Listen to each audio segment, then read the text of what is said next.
తమిళనాడు దివంగత ముఖ్యమంత్రి జయలలిత అటు రాజకీయాల్లోనూ ఇటు సినిమాల్లోనూ తనదైన ముద్ర వేసింది. తమిళనాడు ముఖ్యమంత్రిగా పనిచేసిన ఈమెకు లెక్కకు మించి ఆస్తులున్నాయన్న విషయం అందరికీ తెలిసిందే. ఆమె మరణించిన సమయంలో ఎన్నో ఆస్తుల వివరాలు, బ్యాంక్ బ్యాలెన్స్ గురించి చర్చకొచ్చింది. అయితే తాజాగా బెంగళూరులోని 36వ సిటీ సివిల్ కోర్టు జయలలితకు సంబంధించిన వజ్రాభరణాల గురించి కీలక నిర్ణయం తీసుకుంది.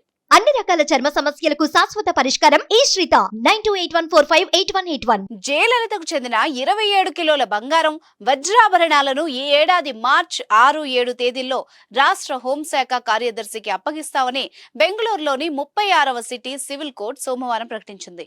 అవినీతి కేసులో జయలలిత దోషిగా తేలి 4 ఏళ్ల జైలు శిక్ష అనుభవించిన దాదాపు 10 ఏళ్ల తర్వాత, ఆమె మరణించిన 7 ఏళ్ల తర్వాత ఈ నిర్ణయం తీసుకోవడం గమనార్హం. జయలలిత చిరాస్తులు, స్థిరాస్తుల్ని వేలం వేయడం ప్రత్యేక కోర్టు ప్రస్తుత విచారణలో ఉంది. ఆభరణాలను వేలం వేసిన తర్వాత కోర్టు ఆమె స్థిరాస్తుల్ని వేలానికి తీసుకురానుంది.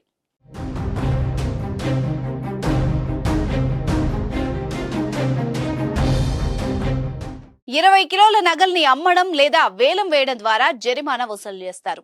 7 కిలోల నగలు ఆమె తల్లి నుంచి వారసత్వంగా రావడం వల్ల వేలానికి మినహాయింపిస్తారు. జయలలితకు ఖాతా ఉన్న ఇన్ఫిన్ హోమ్స్ లిమిటెడ్ సోమవారం బెంగళూరులోని ప్రత్యేక కోర్టుకు దాదాపు 60 లక్షల్ని అందజేసింది. తాను గతంలో ఆదేశించిన విధంగా రాష్ట్ర హోంశాఖ కార్యదర్శి, vigilance and anti corruption directorate inspector general Bengaluru కోర్టుకొచ్చి బంగారం, వజ్రాభరణాలు స్వీకరించాలని తమిళనాడు ప్రభుత్వం ఫిబ్రవరి 16న జీవో జారీ చేసింది.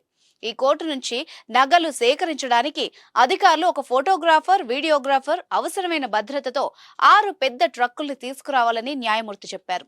నగల్ని తమిళనాడు రాష్ట్రానికి అప్పగించేందుకు ఆ 2 రోజుల్లో స్థానిక పోలీసులతో అవసరమైన భద్రతా ఏర్పాట్లు చేయాలని సిటీ సివిల్ కోర్టు రిజిస్ట్రార్ను ఆదేశించింది.